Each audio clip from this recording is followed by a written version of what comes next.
Hello, welcome to video 8 of day 7 of my trip around the English Channel for my PhD research on the Norman invasion of 1066 and the maritime knowledge that the Normans may have held or may have needed to do that cross-channel invasion.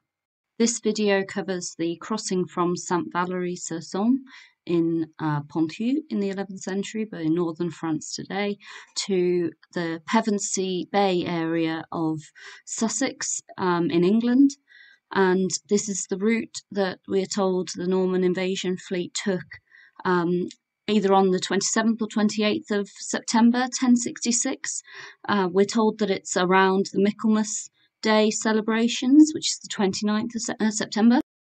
This crossing took us about 12 hours and it's straight out of the estuary of the Somme at Saint-Valery-sur-Somme, straight across the English Channel to Hastings and Pevensey.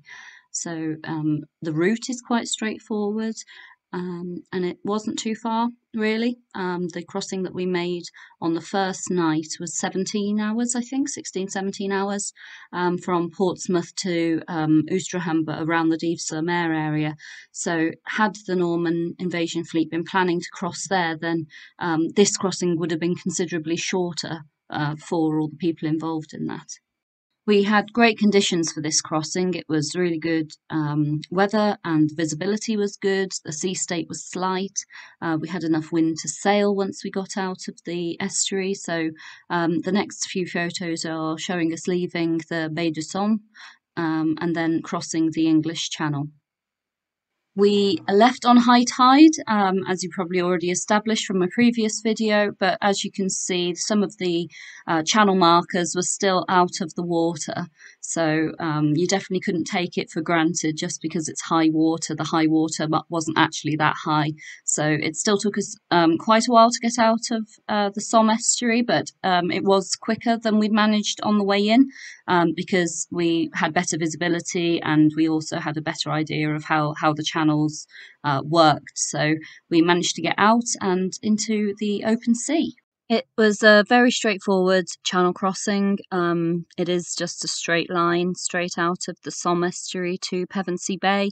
Obviously we accommodated for the traffic separation scheme that sailing boats have to cross at a 90-degree angle, but for some reason it just wasn't very busy, so we only saw I think 3 or 4 of the large container ships in the traffic separation scheme while we were crossing. So yeah, it was a very nice crossing. We sailed pretty much the whole way and it was quite interesting that the visibility, it was good visibility and we could see land either northern France or round towards Boulogne-sur-Mer or even the headlands of Dungeness and Eastbourne.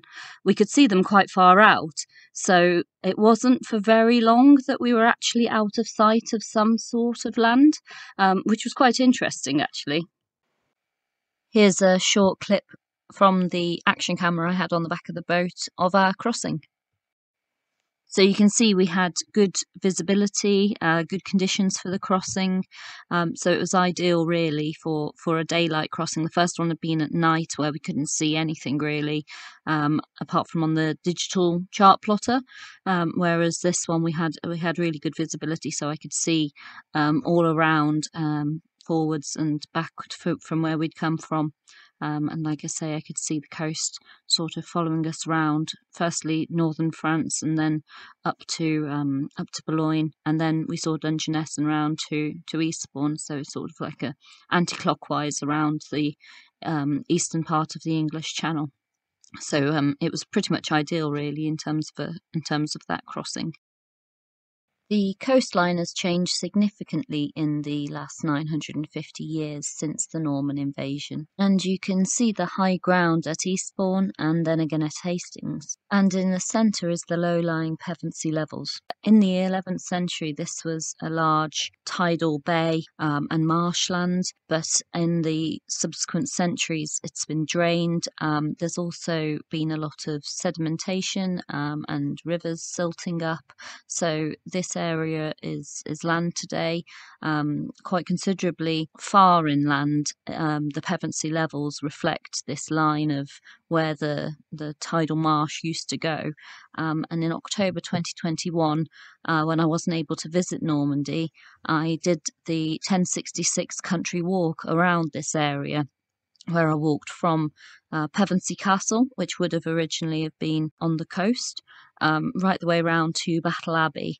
So this is an area that I have also walked and know quite well from doing that, and it's very interesting when you consider how the topography has changed, and it's very important when you're looking back at these events and this period in history, not to just assume that everything that we see today is as it was.